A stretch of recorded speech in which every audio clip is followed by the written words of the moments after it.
ఈ వీడియోలో మనం present continuous tense positive interrogatives గురించి తెలుసుకుందాము. ఇంట్రాగేటివ్స్ అంటే ప్రశ్నలు అడగటం.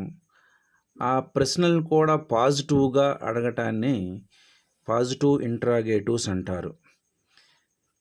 దీని యొక్క స్ట్రక్చర్ వచ్చేసేసి am, is, are plus subject plus V1 plus ing plus object plus other వర్డ్స్గా ఉంటుంది.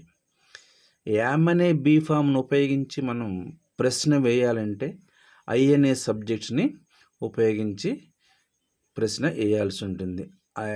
యామ్ ఐ అని అడగాలన్నమాట.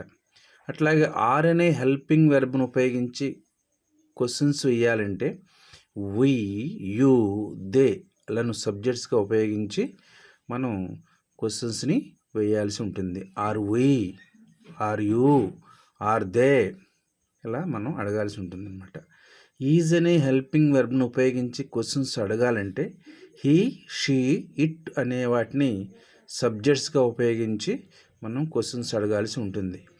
Is he, is she, is it ఈ విధంగా అడగాల్సి ఉంటుంది అన్నమాట. ప్లస్ V1 ప్లస్ ఇంగ్ అంటే V1 అంటే వెర్బ్ 1 ప్లస్ ఇంగ్ ఫామ్ అనమాట.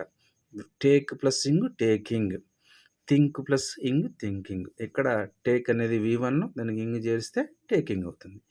థింక్ అనేది V1 దానికి ఇంగ్ చేరిస్తే థింకింగ్ అవుతుంది. కొన్ని ఎగ్జాంపుల్స్ని మనం చేద్దాము.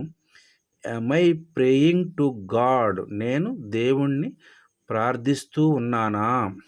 Are we moving to a new house, మనము కొత్త ఇంటికి వెళుతున్నామా? Are you learning new lessons, నీవు కొత్త పాఠాలు నేర్చుకుంటున్నావా? ఆర్ దే ఇన్వైటింగ్ గెస్ట్స్, వారు తమ యొక్క అతిథుల్ని ఆహ్వానిస్తున్నారా? Is he punishing the child, అతను ఆ పిల్లవాడిని శిక్షిస్తున్నాడా? ఈజ్ షీ ప్రిపేరింగ్ లంచ్, ఆమె లంచ్ తయారు చేస్తూ ఉందా? Is it pulling the cart, అది బండి లాగుతూ ఉందా? ఇవి కొన్ని ఉదాహరణలుగా చెప్పుకోవచ్చు. మరికొన్ని ఉదాహరణల్ని ఈ ఫార్ములా ప్రకారం మీరు చేసినట్లయితే ప్రెజెంట్ కంటిన్యూస్ టెన్స్లో పాజిటివ్ ఇంట్రాగేటివ్స్ని ఎలా చెప్పాలో ఈజీగా అర్థమవుతుంది. Thank you for watching this video.